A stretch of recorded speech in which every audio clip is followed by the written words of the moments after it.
And I like John Carpenter. He's a badass, okay? Carpenter, if there was ever a guy who's just born to make movies, Carpenter is the best combination of like horror, you know, action, and comedy. He's consistently funny and just has a great spirit. I just remember wandering into this mall cinema, and you know, the 80s, the bedrock of this whole series is the 80s just really sucked, you know? Reagan, and it was just bad, you know? Yuppies were taking over the world, and it was just ugly times, you know? And, and to see this, what I perceived as a studio film, I'm watching it in a mall, you know, advertising and everything, and it's such a wonderfully subversive, like crazy message. It made you feel like, it's the kind of attitude you had in punk and indie, but you wouldn't see it in a mall, so it felt subversive just to be in a mall watching this movie that weekend. I mean, this guy, Roddy Piper, the famous wrestler, yeah, Roddy, he plays this guy, John Nada, is his name? Nada, truly nobody. Unemployed construction worker, I think. He kind of wanders in, he's into town, just a portrait of grinding poverty.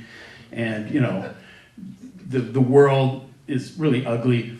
And, you know, of course, there's this splashy wealth everywhere, too. But he kind of wanders into this situation where he sees that there's a hidden world. It's like a great sci-fi paranoia thing, like Invasion of the Body Snatchers. There's this hidden world that these ghoulish elites, aliens actually are running it, you know, just brainwashing us all, you know, for conformity, obey, conform, breed, just accept the status quo. So he becomes part of this resistance to break this down. So and that's the setup. There's some wonderful.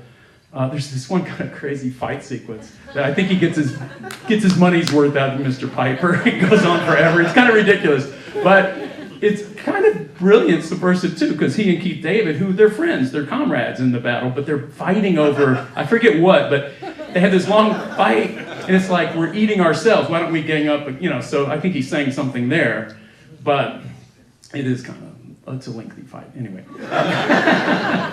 it's eccentric. It's subversive, it's clever, it's action-packed, and it's fun. So, Carpenter delivers the goods, man. But yeah, he's just so, yeah, he's just a great filmmaker. He does it all. You know, he wrote the script under he didn't use his name, but he wrote the script, he does the music, he does, you know, just all in, man. Watching it, I was reminded, like, you know, in the 80s, the sunglasses, you know, starting with, I don't know if it started, but risky business, you know, the shades meant like yuppie. I like that they're kind of reclaiming it. Tapping them down. Yeah, every movie poster or ad always had someone with shades going, you know, after Risky Business was a hit. You know.